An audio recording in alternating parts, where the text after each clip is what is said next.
rimwe na rimwe mu iyobokamana ikintu kidafite ubusobanuro buhagije cyitwa amayobera matagatifu.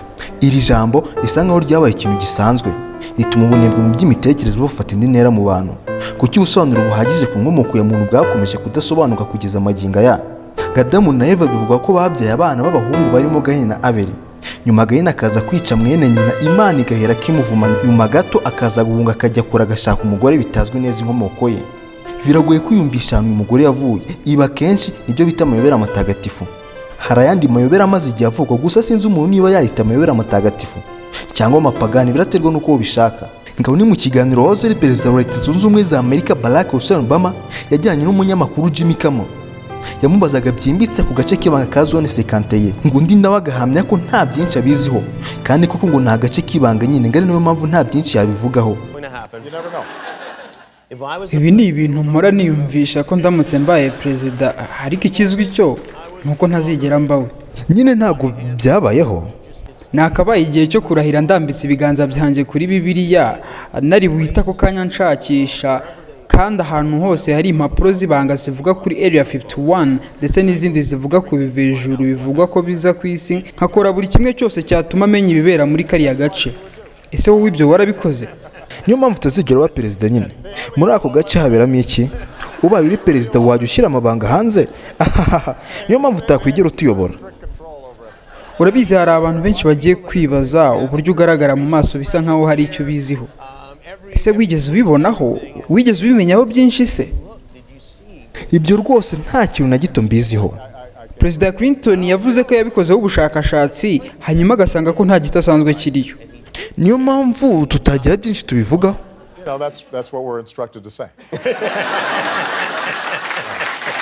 Naho iki ni igice cya kabiri kigiye kugaruka ku ruhare rw'ibivejuru bigira hano ku isi, by'umwihariko dusobanukirwe kuri ka gace k'ibanga ka zone 51. Nitwa Man Jackson, iyi ni RTS TV impamyabumenyi, televiziyo yibanda ku nkuru zifite aho zihuriye n'uburezi. Tubaye ikaze.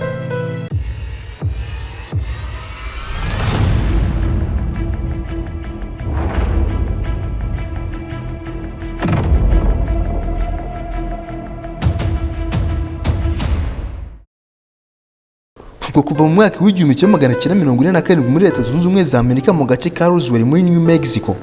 Roswell ni umujyi uherereye mu majyepfo ashyira uburasirazuba bwa New Mexico. Aka gace nyuma y'intambara y'isi gafatwa nk'agace kagiye kabikamo amabanga menshi. Hagiye hakorerwa amasuzuma anyuranye harimo nk'igeragezwa rya V2, n'icyogajuru cy'Abadage Abanyamerika bashaka kwigana ryabereye i White Sands, ndetse bivuga ko ari ahantu bombe ya mbere kirimbuzi yakorewe isuzumwa ku itariki ya 16 z'ukwa karindwi mu 1945 muri Armageddon. Utu duce twose duherereye muri Roswell. Ikibuga cy'indege cya gisirikare cya Roswell nicyo cyonyine cyari gifite ubushobozi bwo kurasa bombe atomike.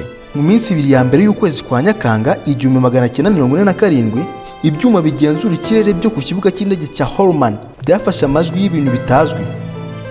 Dore amajwi byafashe.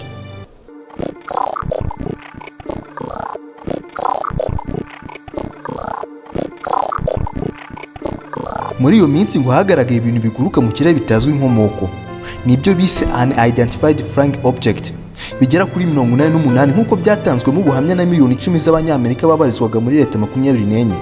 Ku itariki ya 5 z'ukwa karindwi muri 47, abantu amagana batangaje ko babonye ibisahani biguruka disque vola mu kirere cya leta ya Oregon, Idaho, Louisiana, Michigan n'iya Pennsylvania.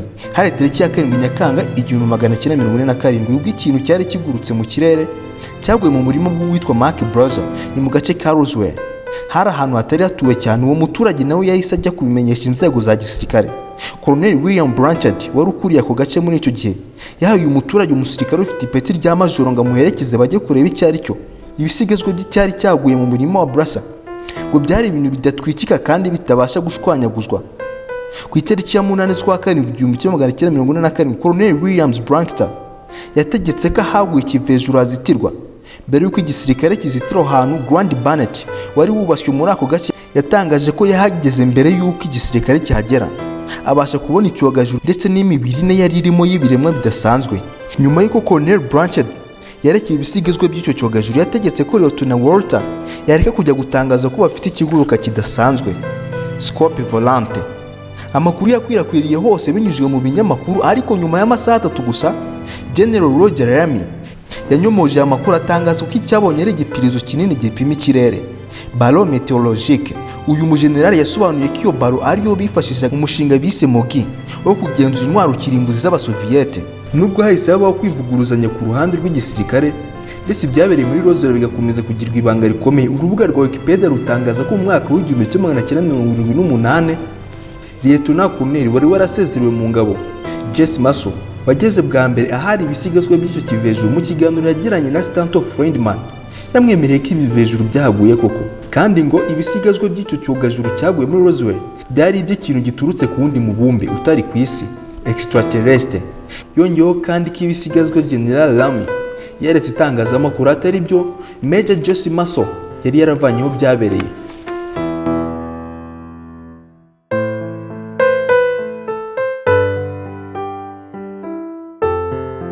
ngo wahoze akorera urwego rw'ubutasi rwa Amerika CIA, Central Intelligence Agency, muri 2012 yemeje koko icyaguye muri Roswell cyari kivejuru, kandi ibi byatangajwe n'ikinyamakuru Genocide mu nyandiko yari ifite umutwe ugira uti Les affaires Roswell, un extrait de la CIA affirmait qu'il y a bien un ovni.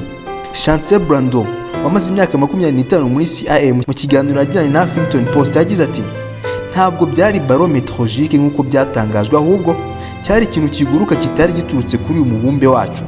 Chancellor Brando yakomeje atangaza ko aya mabanga yayabonye mu mwaka w'1990, ndetse ahamya ko ibyo abantu bajyaga bibwira kuri aliens ari ukuri.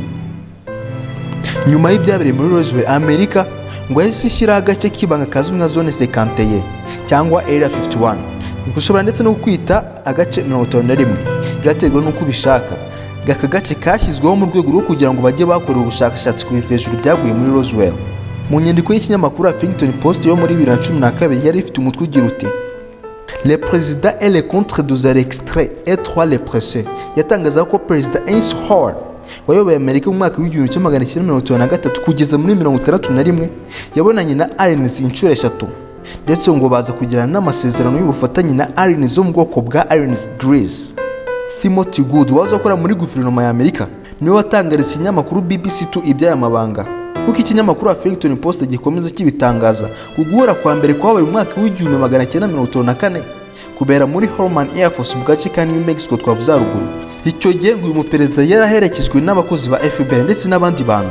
Si Timothy wenyine wari ubaye wa mbere mu gutangaza ko Perezida Eisenhower yaba yarahuye na aliens, kuko no mwaka w'2010 hasakaye amashusho y'umugabo witwa Mark L. Jr. wahamyaga ko yabonye igihamya y'ubutumwa bwari bugenewe Eisenhower. Ubwo butumwa bw'ibanga bwavuga ko aliens ziri muri Amerika, ndetse ko Eisenhower yashoboraga guhura nazo. Uyu muperezida ngo ni umwe mu baperezida bakunze kugaragaza ibyiringiro kuretse ku isi hari n'imibumbe ibaho ubuzima ndetse n'ibindi biremwa. Twigeze gukomoza ku gace ka area 51, reka noneho tukavuge byimbitse.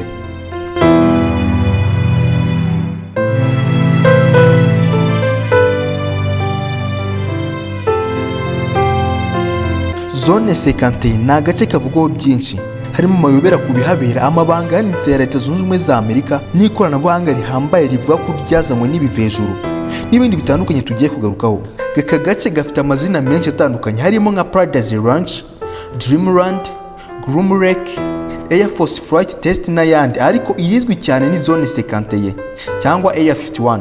Gaherereye muri Leta Zunze Ubumwe za Amerika ku birometero 190 by'amajyaruguru ashyira uburengerazuba bwa Los Angeles mu butayu bwa Nevada. Nubwo aka gace kagizwe n'imisozi, ibibaya n'ibindi, igitangaje nuko ku ikarita nta kintu na kimwe kigaragaza ibihari. Muri aka gace k'ubuso bungana n'ubw'igihugu cy'Ubusuwisi, ni ukuvuga kilometero kare 41,245, ibikorwa byose bya muntu byarahavanywe. Nk'uko ikinyamakuru Panorama kibitangaza, aka gace kaba karashyizweho na Truman wahoze uyobora Leta Zunze Ubumwe za Amerika mu myaka y'1950. Izina Area 51 warikomoka ku kuba aka gace karashinzwe mu myaka ya za 50 nyine.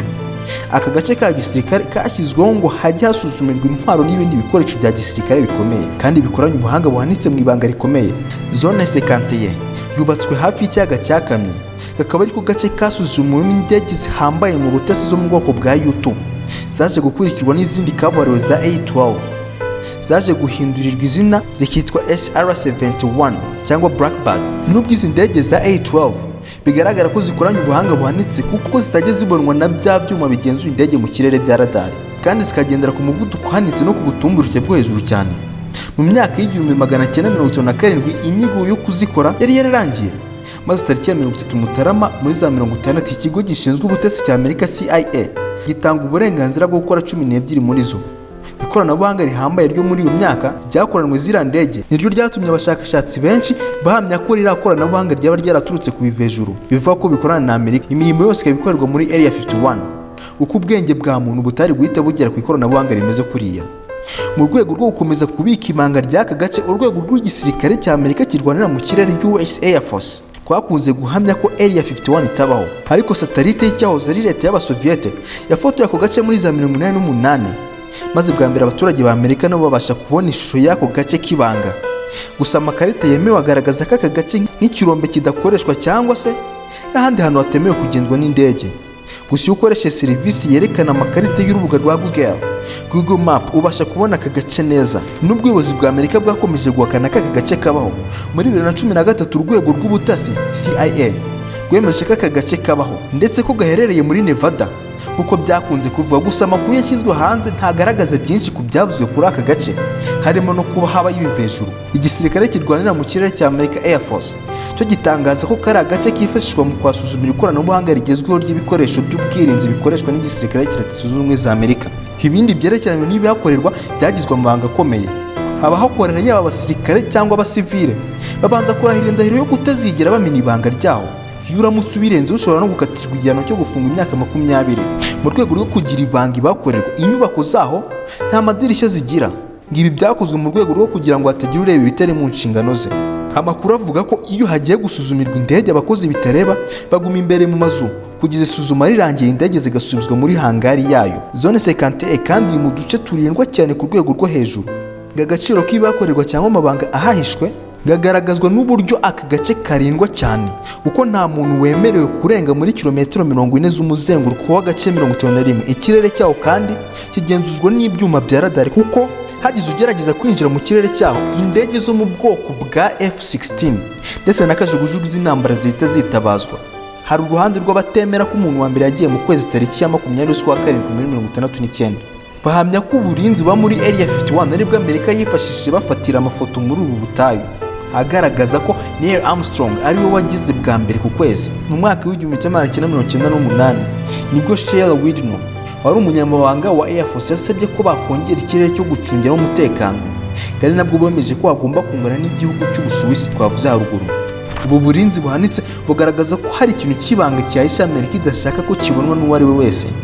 Kuva muri 1955 kugeza muri 70 aka gace kagenzurwa n'inzego z'ubutasi za Amerika CIA. Icyo twakwita imipaka ya Area 51 izengurutswe n'ibimenyetso bitanga agasopo, harimo ko bitemewe gufotora. Hari ibindi bimenyesha ko mu gihe urenze ku mabwiriza aba yanditseho, abaharinda baba bashobora no gukoresha intwaro zica. Aka gace igice kinini cyako kiri mu butaka, kuko iyo urebeye aka gace mu ndege ubona ari agace katari kanini, ariko ngo umubare munini w'abakozi bajyanwayo buri munsi niwo watumye abashakashatsi bemeza ko aka gace kagizwe n'igice kinini cyo mu butaka, ndetse ngo n'imirimo myinshi nikorerwa. Dore ko abakozi bagera mu magana burizwa indege buri munsi bakuwe ku kibuga mpuzamahanga cya McCarran muri Las Vegas bakajyanwa muri zone 51 batwawe mu ndege zo mu bwoko bwa Boeing 737S cyangwa 727S. Hari umugabo umwe witwa Bushman Bird yafashe amashusho asobanura ko yabashije kubona ibikorwa by'ibanga bikorerwa mu gace ka zone 51. Ibi yabivuze mbere y'uko yitaba Imana. Uyu mushakashatsi kandi wahoze akora mu kigo cya Lockheed Martin, kimwe mu bihambaye ku isi mu bigendanye no gukora indege kabuhariwe, ibisasu byo mu bwoko bwa mesile ndetse n'ubwirinzi buhanitse n'izindi gahunda zigendanye n'ikoranabuhanga ryo mu rwego rwo hejuru. Iki kigo gikorana kandi n'igisirikare cya Amerika mu rwego rwo kugikorera intwaro n'ubundi bwirinzi. Uyu mugabo kandi niwe wagaragaje ko Area 51 Amerika yabifiteho ibivejuru. Mu buhamya bwe yagize ati, dufite abanyamerika biga ku buhanga bw'ibivejuru amasaha 24 kuri 24. Uyu mugabo kandi ahamya ko muri zone 51 higirwa ikoranabuhanga rihanitse ry'ibivejuru. Uyu kandi ni nawe watangaje ko aliens ziri mu moko abiri y'ingenzi, gusa izitwa cowboys ngo nizo zikunda gusabana n'abantu cyane. Ibivejuru bivuga muri zone 51 bihera ku mateka y'ibyabaye mu majyaruguru y'agace ka Roswell muri New Mexico muri Leta Zunze Ubumwe za Amerika, uretse ko nabyo bwabyo ari inkuru tuzagaruka mu minsi izaza. Icyo gihe muri aka gace haguyemo ikintu kitazwi cyari cyo. Hari ku cyumweru cya mbere cya Nyakanga muri 1947 Bamwe mu bashakashatsi biga ku bintu biguruka bitazwi inkomoko bahamya ko icyaguye cyari icyogajuru cy'ibivejuru byo mu bwoko bwa aliens. Bityo Amerika ikaba yarahise ijya gutangira ubushakashatsi bw'ikoranabuhanga ry'ibivejuru byari mu cyogajuru cyaguye muri Roswell. Nubwo igisirikare cya Amerika cyihutiye kunyomoza amakuru yo kuba haraguye icyogajuru cya aliens, abashakashatsi bamwe bo basobanurira mu bundi buryo bwimbitse k'aka gace kaba gafite uburyo gahuzwa n'ibindi bice by'ibanga biri mu butaka, underground levels and tunnels, byuzuye ikoranabuhanga rya za aliens. Ndetse ngo hakaba hari n'inzima ngo zaba zifasha abanyamerika mu gukora ibikoresho bihambaye mu ikoranabuhanga. Ibindi bivugwa nuko izi aliens zaba arizo zikora akazi kose, ngo intego yazo akaba ari ukuzarema aliens ziteye nk'umuntu, human alien hybrid, kuko ubwazo zitakibasha kororoka.